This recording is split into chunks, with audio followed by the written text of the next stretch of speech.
شاہ مدینہ شاہ مدینہ شاہ مدینہ شاہ مدینہ طیبہ کے والی سارے نبی تیرے در کے سوالی شاہ مدینہ شاہ مدینہ.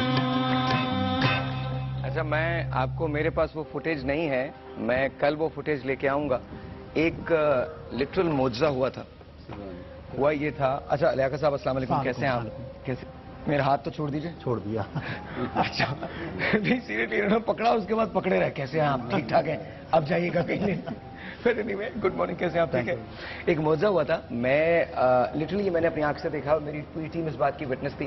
ہم لوگ لاہور میں تھے اور ہم جہاں شو کر رہے تھے وہاں پر آئی تھنک شبنم مجید تھیں, وہ یہی نعت شریف جو تھی وہ پڑھ رہی تھیں, اور کہیں سے دور ایک کیٹرپلر آ کے یہاں پر بیٹھ گیا, اور وہ کیٹرپلر جب تک نہیں ہلا, تیز ہوا چل رہی تھی, اس کو اڑ جانا چاہیے تھا, وہ آ کے وہیں بیٹھا رہا جب تک یہ نعت شریف ختم نہیں ہو گئی, تب تک وہ وہاں سے ہلا نہیں. اور یہ ٹیلی ویژن پہ بات ہے, مطلب یہ ہم نے ٹیپ کی بھی بات ہے, ریکارڈ کی بھی بات ہے, اور میں نے باقاعدہ دکھایا تھا ان لوگوں کو کہ دیکھو یہ کیٹرپلر موو نہیں کر رہا. یہ ذکر ان کا ہے نا کہ جن کا ذکر سب کرتے ہیں. اور سرکار نے فرمایا صلی اللہ علیہ وسلم, اور سلتو الی الخلق کافہ, اللہ نے مجھے ساری مخلوقات کی طرح رسول بنا کر بھیجا ہے, تو ساری مخلوق حضور صلی اللہ علیہ وسلم. اچھا ایک میں عرض کرتا رہوں گا کہ جیسے آپ نے معجزہ فرمایا, تو معجزہ وہ ہوتا ہے جو نبی کے ذریعے کوئی خلاف عادت بات ہو. کرامت نہیں, حضرت پبلک تک پہنچے آپ کی توسط سے, اور جو اولیاء اللہ کے ذریعے خلاف فطرت بات کوئی ہو جاتی ہے تو اسے کرامت کہتے ہیں. اچھا کسی مسلمان کے ذریعے ہو یا اس کے ساتھ حالات ہوں تو اسے اعانت کہتے ہیں, اور انہیں آیت کہتے ہیں, نشانیاں کہتے ہیں. یعنی حق کی نشانی یہ ہے کہ جانور بھی حضور کا ذکر سننے لگتے ہیں. یہ تو عربی کی بات ہے نا, میں اردو کے معجزے کی بات کر رہا ہوں. معجزہ وہ ہوتا ہے جو میریکل ہوتا ہے, اور میریکل کہیں بھی ہو سکتا ہے, کبھی بھی. میریکل از کال, اب اس میں نہ جائیں ہم, بہتر نہیں حضرت آپ کے ذریعے بات پہنچ جائے تو کیا حرج ہے. مجھے پتا ہے یہاں پر تعلیم بھی تھوڑی سی پہنچ جائے. بالکل صحیح ہے, لیکن مجھے ایشو جو آتا ہے وہ یہ آتا ہے کہ ہم انہی چیزوں میں پھر رہ جاتے ہیں, اور جو اصل بات ہوتی ہے نا, جو اندر کا مفہوم ہوتا ہے, جو اندر کی بات ہوتی ہے وہ رہ جاتی ہے. میں آپ کو سچ بتا آپ کے چند ایک, جیسے ہماری قوم اصل میں بڑی سادہ ہے نا, وہ چند ایک الفاظوں کے ذریعے سے پورا ماخذ نکال لیتی ہے, وہ پھر الفاظوں پہ مبنی کر لیتی ہے ساری باتوں کو, پھر لوگ جو ہے تھوڑا سا آگے بڑھتے ہیں. بالکل صحیح کہہ رہے ہیں آپ. آئی تھنک ہم we agree to disagree. آئیے جی آگے چلتے ہیں. بسم اللہ. اچھا لیاقت صاحب کیسے ہیں آپ؟ ٹھیک ٹھاک آپ؟ اللہ کا شکر ہے بالکل ٹھیک ٹھاک. یہ بتائیے آپ کو کبھی آپ نے اپنا وہ استخارہ نکلوایا؟ جی ایسا واقعہ ہوا, بالکل ہوا. ایسا خود آپ کرتے بھی ہیں استخارہ؟ میں استخارہ کرتا نہیں ہوں, میں استخارے کو پڑھ رہا تھا. تو ایک استخارہ کرنے کا طریقہ میں نے پڑھا, تو اس میں مجھے مزہ آیا, اور پھر وہ میں نے کیا, اور وہ واقعی بہت عالیشان ہے. وہ ہاں بہت زبردست ہے. حدیث کا ذکر کروں استخارے کے متعلق, بڑی عظیم حدیث ہے. نبی کریم صلی اللہ علیہ وسلم نے فرمایا ما خاب من استخار وما ندم من استشار. جو استخارہ کرے گا وہ نقصان نہیں اٹھائے گا, اور جو مشورہ کرے گا وہ کبھی پشیمان نہیں ہوگا.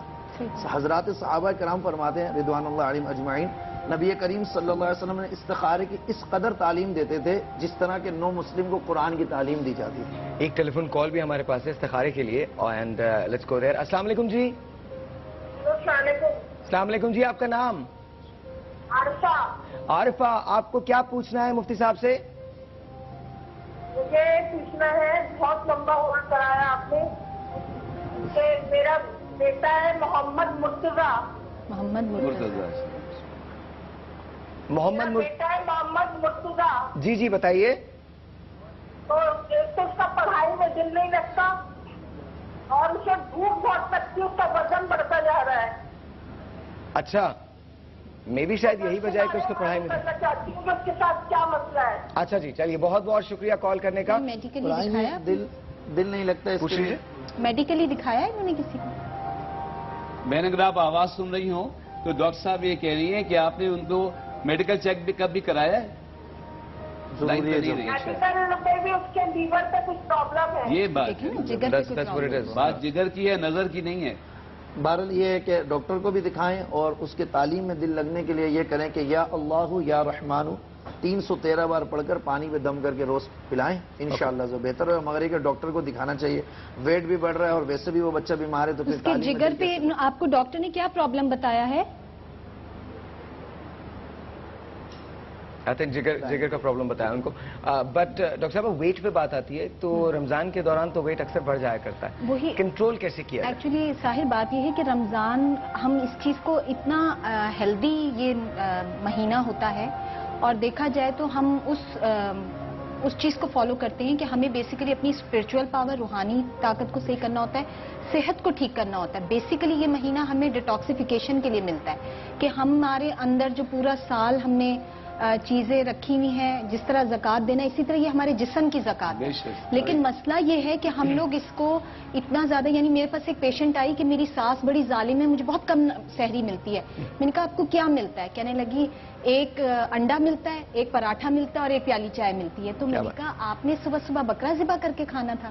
مطلب مجھے بڑی حیرت ہوئی کہ ایک بڑا ہیلتھی. آپ کو یہ احساس ہے نا کہ لوگ آپ کے پاس مشورے کے لیے آتے ہیں؟ نہیں, اس قسم کی باتیں آپ ان سے کرنے لگے. نہیں ایکچولی آپ ماشاء اللہ بہت ہیلتھی مطلب سحری کر رہی ہیں. آپ اس چیز کو نیگیٹولی نہ لیں. اینڈ وہی بات ہے کہ صبح صبح آپ اتنا ہی کھائیے جتنا, ایون میں کہتی ہوں آپ there is no difference between paratha and roti. صرف یہ ہمیں لگ رہا ہوتا ہے, بلکہ وہ ایکسٹرا کیلوریز ہوتی ہے اور ہمیں لگتا ہے کہ پراٹھا کھائیں گے تو زیادہ اسٹے کرے گا. اس کے مقابلے میں اگر آپ جو بوسی روٹی ہوتی ہے, یعنی جو بغیر چھنے کا یا جسے ریفائن نہیں آپ کہتے, اگر آپ اس کی روٹی لے لیں گے یا آپ جیسے براؤن بریڈ لے لیں وائٹ کی جگہ, تو وہ چونکہ ہول فائبر ہوتا ہے تو وہ آپ کے پیٹ میں اسٹے لانگ کرتا ہے. ادروائز میرا خیال ہے کہ اتنی ضرورت بھی نہیں ہے جتنی آپ کی اس وقت بھوک ہے, جتنی آپ کی نیڈ ہے. اور آپ ہیلدی چیز لے لیں, جیسے اگر جو لوگ دودھ پی سکتے ہیں, دودھ کی کسی بھی فارم میں, ڈیری پروڈکٹس کسی بھی فارم میں, دودھ ہے, دہی ہے, سوئیاں ہیں, پھیرنی ہے, یعنی ضروری نہیں کہ بہت سارا کھایا جائے, تھوڑا تھوڑا کھائیں. اسی طرح لوگوں کو ہوتا ہی ہے بہت سارا. اسی طرح جب افطار میں مجھے جو مین پرابلم رمضان میں لوگوں کا ویٹ کا ایشو آتا ہے, بہت زیادہ ہم چینی کنزیوم کر رہے ہوتے ہیں. فروٹ چاٹ بنائی تو اس میں چینی, دہی بلے بنائے تو اس میں چینی, یعنی وہ ہر چیز میٹھی ہونی چاہیے. حالانکہ آپ کو جتنا دماغ کو میٹھا چاہیے نا, وہ آپ کی ایک کھجور سے پوری ہو جائے گی. یہ جب آپ روزہ کھولتے ہیں اور آپ ایک کھجور لیتے ہیں نا, بیسیکلی جتنی شوگر اس وقت آپ کے برین کو چاہیے وہ اس فروٹ سے آپ کو مل جائے گا. لیکن چونکہ یہ بس ہماری تھوڑی سی سائیکی ہوتی ہے کہ ہمیں لگ رہا ہوتا ہے کہ نہیں ہمارا پیٹ نہیں بھرے گا, یا ہم بہت زیادہ کھائیں گے, یا بہت آپ کو پکوڑے اچھے لگتے ہیں, اندر سے زور نہیں لگے نا, لگتا نہیں کچھ کھایا. پکوڑے آپ کو بہت پسند ہے تو آپ 2 لے لیجیے. لوگوں کو یہی خوف ہوتا ہے کہ ہم نہیں کھائیں گے تو نہ جانے پتہ نہیں پورا ہم بہت کمزور ہو جائیں گے, ہم یہ ہو جائیں گے. جبکہ ایسا نہیں ہے جیسے ڈاکٹر اچھا مجھے سحری کا کچھ وہ اتنا وہ نہیں ہوتا. سحری اگر ہے تو ٹھیک ہے, نہیں ہے تو کوئی مسئلہ نہیں ہے. لیکن مجھے افطار کا ہوتا ہے. افطار میں جی یہ آپ باتیں کریے نا, یہ صرف بولنے کی باتیں ہیں, آپ خود پکوڑوں پہ حملہ کرتی ہیں. چھوڑ دیجیے, معاف کیجیے مجھے. میں نے خود اس چیز کو 2 سال سے پریکٹس کیا ہے کہ میں پکوڑے نہیں کھاتی. یار میری زندگی کو ایسا مت کیجیے پلیز. آپ لوگ کھائیے جی, بالکل کھائیے. آپ 3 دن کے بعد نہیں, 4-5 کے بعد رکیے گا. 3 دن کے بعد بالکل کوئی نہیں روکا جاتا. ایک چھوٹا سا ادھر آؤ تم, ایک چھوٹا سا بریک ہے. آئی نو ایک چھوٹا سا بریک ہے. بریک کے بعد جب واپس آئیں گے تو کوئی آپ کی ملاقات میں اسی کولی سے کروانے جا رہا ہوں. ساتھ ساتھ ایک طرف قوالی, آپ نے جانا کہیں نہیں ہے. وی ول بی رائٹ بیک.